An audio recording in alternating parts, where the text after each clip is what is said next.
Olá, meus irmãos, bem-vindos ao canal Ministério Palavra do Senhor. Dando continuidade ao nosso estudo, hoje nós vamos estudar o capítulo 12, 13 e 14 do livro de Gênesis. O capítulo 12 começa com o chamado de Abrão, né? O 13, a gente vai observar a desavença entre Abrão e Ló. E o 14 começa com o socorro de Abrão a Ló. E, meu irmão e minha irmã, termina com Melquisedeque abençoando Abrão. Meu irmão e minha irmã, então no capítulo 12 começa assim: o Senhor disse a Abrão: saia da sua terra, do meio dos teus parentes e da casa do seu pai, e vá para a terra que lhes mostrarei.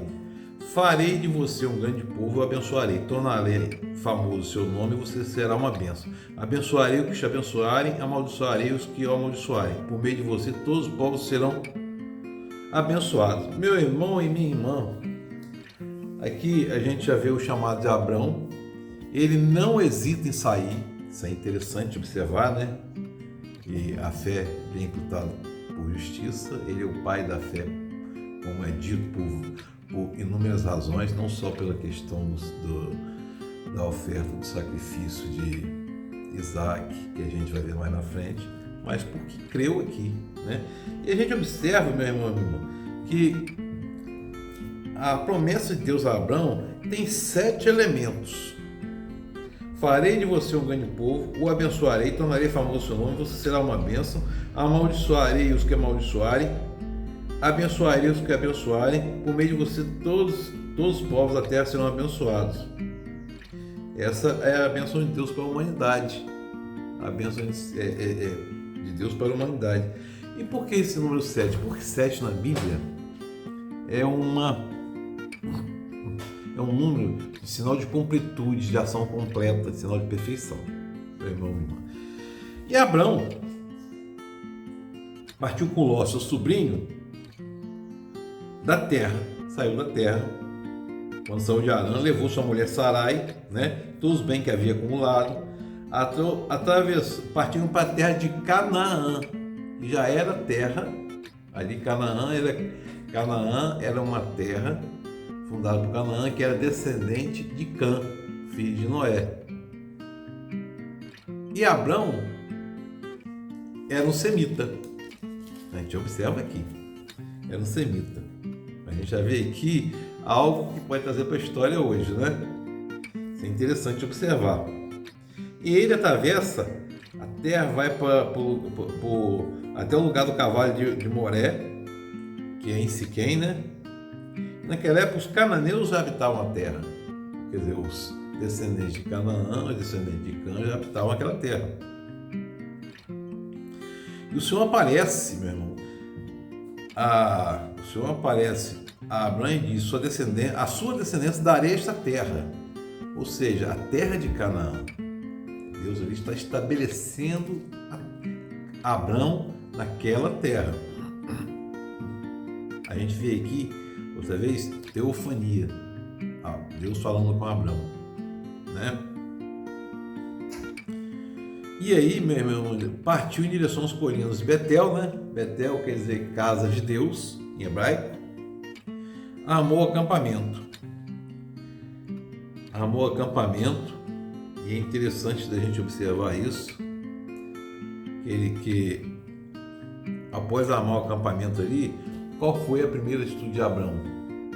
Construiu um altar, invocou o nome do Senhor, construiu o altar para adoração a Deus. A gente vê aqui que a principal atividade humana deve ser sempre adorar a Deus, né? E dar louvor e graças a Deus.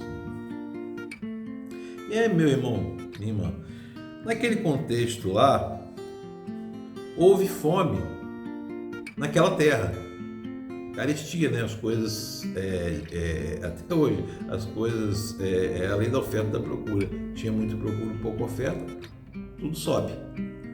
E aí ele foi para terra do Egito, porque o Egito tinha fartura.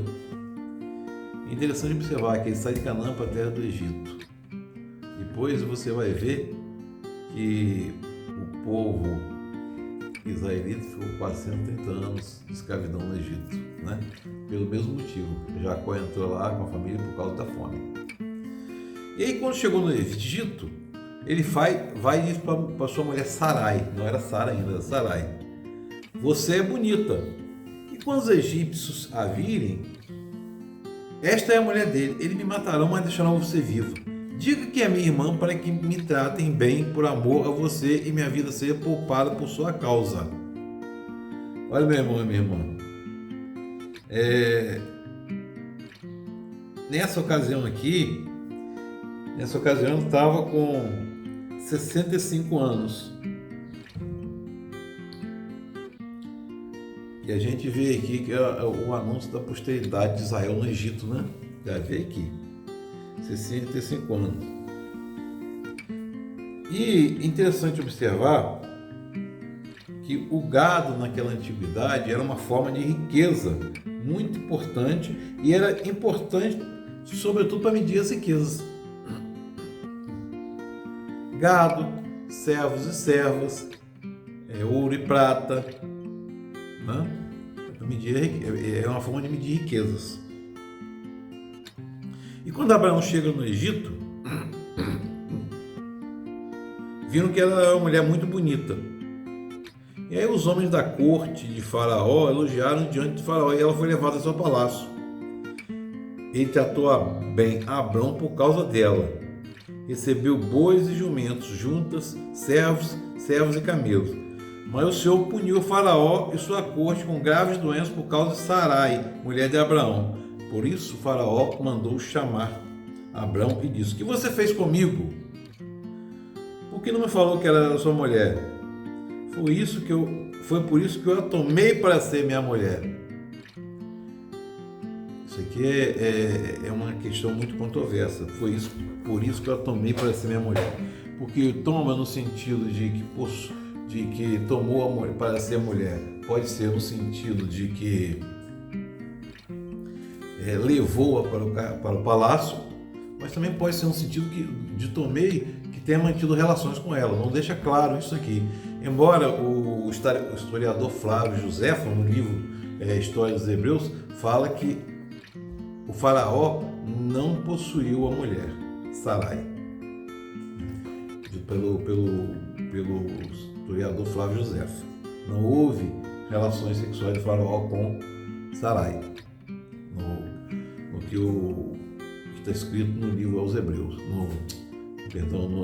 no livro História dos Hebreus de Flávio Joséfo, tá? E aí o faraó manda Abraão embora com sua mulher e com toda a sua riqueza. Capítulo 13 diz a seguinte coisa: sai Abraão do Egito e foi para o Neguebe com sua mulher, né? E com tudo que possuía, e Ló foi com ele. Abraão tinha enriquecido muito, tanto em gado como prata e ouro, que a gente tinha falado anteriormente. Partiu do Neguebe em direção a Betel, que novamente em hebraico quer dizer casa de Deus, indo a outro lugar, até que chegou em Betel. Aí, onde havia armado o campamento anteriormente, onde fez pela primeira vez, tinha construído um altar. Ali Abraão invocou o nome do Senhor. Outra vez Abraão invoca o nome do Senhor, né? Ló que acompanhava Abraão também possuía tendas e rebanhos. Meu irmão. E eles não poderiam morar juntos na mesma região, porque possuíam muitos bens. E a terra não podia sustentá-los. Ou seja, possuíam muitos bens e a terra iria se exaurir, né? Não haveria terra para sustentar o povo ou sustentar toda a riqueza deles, né? Então Abraão foi prudente, disse a Ló: não haja desavença entre mim e você ou entre seus pastores e meus, afinal somos irmãos. Que era sobrinho, mas parente, e era tratado como irmão, né? Naquela época. Então, vamos nos separar, você vai para a esquerda e eu irei para a direita, se eu for para a direita eu irei para a esquerda. Aí Ló olhou o vale, todo o Jordão, que era bem irrigado, até Zoar. Era como o jardim do Senhor. A gente se refere lá se recorda do Éden, né? Que tinha uns rios lá, né? Como já diz o Senhor. Isso se deu antes do Senhor destruir Sodoma e Gomorra, ou seja, a ilha de Ló para lá foi antes da destruição de Sodoma e Gomorra. E Ló escolheu o vale do Jordão e partiu em direção ao leste. Assim os dois se separaram. Abraão ficou com a terra de Canaã, que era... Você vê que a interferência de Deus na história o tempo todo. Desde o começo do Gênesis até aqui, nesse capítulo 14, a gente vê a interferência de Deus na história o tempo todo. Cumpriu aqui novamente a promessa que Deus tinha feito. Ficou em Canaã, Deus deu a Abraão, e Ló foi para próximo de Sodoma, entre os vales.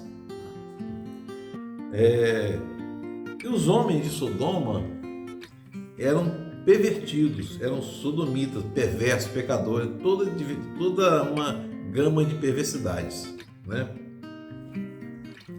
E aí no versículo 14 diz o Senhor outra vez a Abraão, depois que Ló se separou dele: de onde você está, olhe para o norte, para o sul, para o leste, para o oeste. Toda esta terra que você está vendo, darei a você e a sua descendência para sempre. Tornarei a sua descendência tão numerosa como o pó da terra. A gente vê aqui que o povo era de fato e de direito, dono da terra de Canaã. De fato e de direito. De fato, porque Deus o assentou ali, assentou Abraão ali, pai dessas nações. E de direito, porque foi dado por Deus como direito. É importante observar isso, né?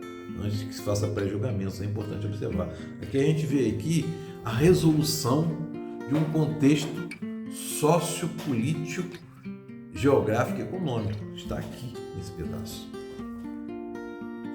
O povo hebreu aqui, Abraão era hebreu, tem de direito dado por Deus a terra e tem de fato também a terra. Então é direito e fato. E aí, meu irmão, minha irmã, Abraão mudou o seu acampamento, passou a viver próximo dos cavalos de Manre em Hebron, onde construiu um altar dedicado ao Senhor. A gente vê o tempo todo que Abraão constrói altar dedicado ao Senhor. No capítulo 14, a gente vai ver que Anrafel, rei de Sinear, Arioque, rei de Elazar,